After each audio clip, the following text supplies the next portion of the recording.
Here are 5 things I wish I knew when I was new, part 1. Tip number 1. You can use a shock arrow to catch a horse. I'd never even thought of that idea. Just be sure that you put on a lower DPS bow so you don't kill your horse, otherwise you then have to resurrect it at the horse ferry.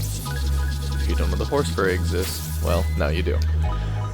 But don't waste time. Run to the horse as fast as you can. They will run away. They don't stay shocked for very long, but it still is a great help to get you there.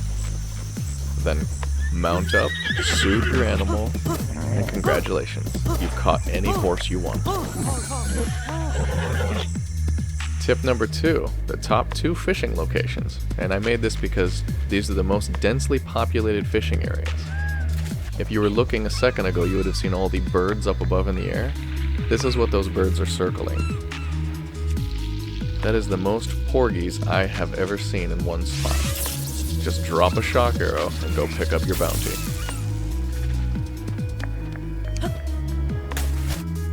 Here are the 2 locations of where those are.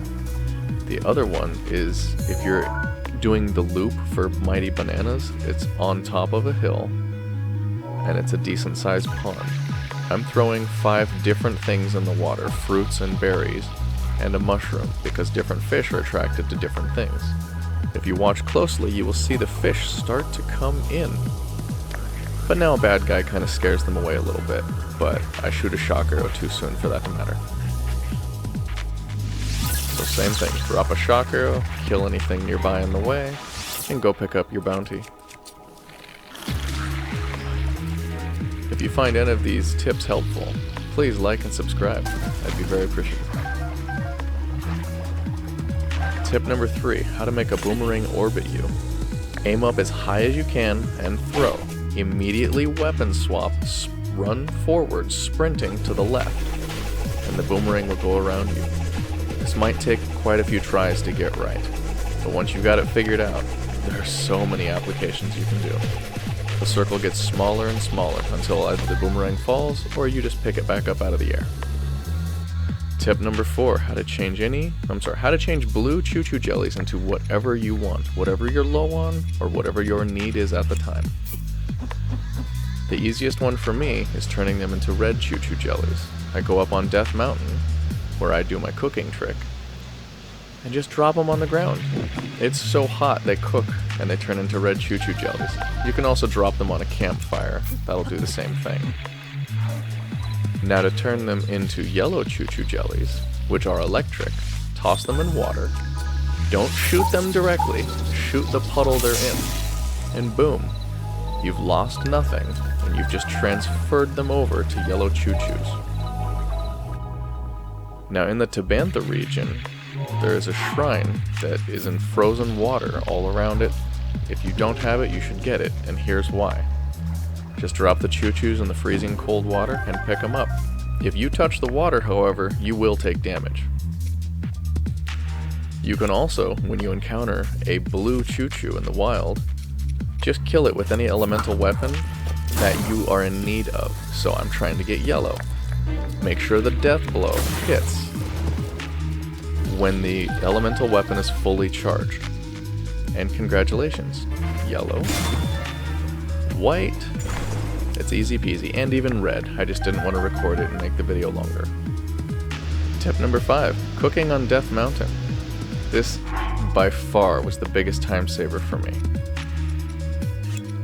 So the only rule you need to keep in mind is you can only cook 10 items at a time.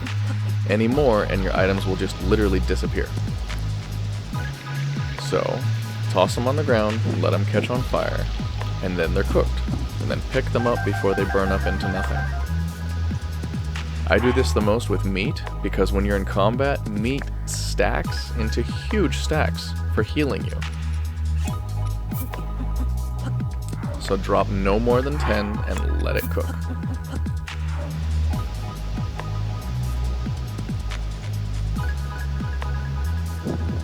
Now when it's on fire, don't be scared. It's okay. It's cooking. Then when it's cooked, pick it up. Now I'm going to show you what happens if you drop a piece of meat on the ground and you don't pick it up in time. I want to show you how long you have until it actually will burn up into nothing.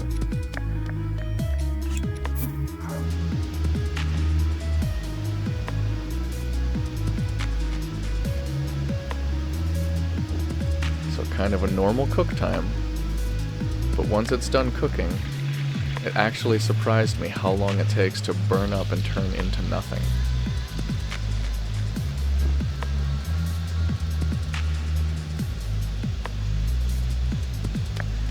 Boom, it's gone. Alright, and the final showing. I hope you have cooked a hearty durian by now in a cook pot, because it will fully heal you and add 4 yellow hearts to you. But if you cook them this way, you do not get the same result. That's still kind of cool, but I would much rather cook it in a cook pot. Alright, those are all the tips. I hope they were helpful, guys. Alrighty, have a good one.